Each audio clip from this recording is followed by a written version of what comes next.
Ma come sei maleducato a fare i gestacci, ragazzo mio. Se io fossi il tuo papà non sarei contento di un bimbetto che va in giro in piazza a fare i gestacci a chi non la pensa come lui. Vai a casa a bere il latte di pecora, va che ti fa bene, che cresci meglio. Vai a casa, amico mio, vai a casa. E sono contento che da settembre torni sui banchi di scuola l'educazione civica come materia di studio obbligatoria. Così qualcuno reimpara il rispetto del prossimo. Anzi, fosse per me, la dico tutta, 6 mesi di servizio militare per i nostri ragazzi e le nostre ragazze,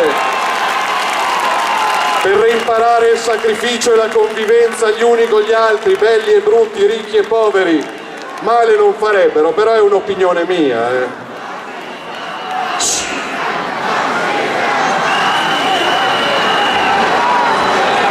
Ti rispondo con un bacio e con pane e Nutella, fratello mio.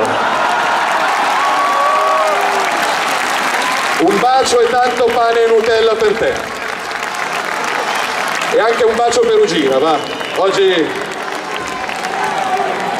voi capite che se l'unica contestazione a questa splendida piazza e alla Lega che sta cambiando l'Italia sono 4 figli di papà che urlano fascista, ragazzi, abbiamo già vinto.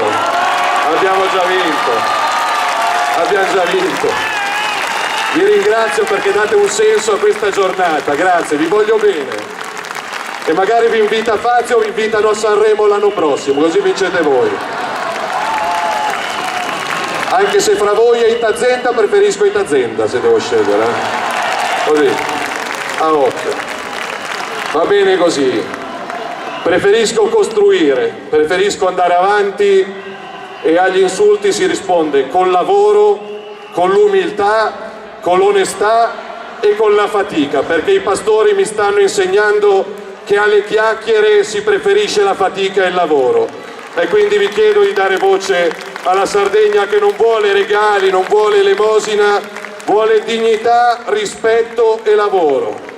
Questo. E io ce la metto tutta. Io ce la metto tutta anche per i non udenti che sono in questa piazza. Vi ringrazio. E nella manovra economica siamo così egoisti e fascisti che abbiamo messo i soldi per formare e assumere in 3 anni 40.000 insegnanti di sostegno per i bimbi disabili che vanno nelle scuole italiane, che devono avere tutti i diritti all'educazione, al rispetto e all'insegnamento che hanno anche tutti gli altri bimbi, fra virgolette, normali. E poi questa è una piazza che dimostra che alcuni presunti normali hanno più problemi di alcuni presunti disabili. Quindi è soggettiva la normalità. È soggettiva. Io vi chiedo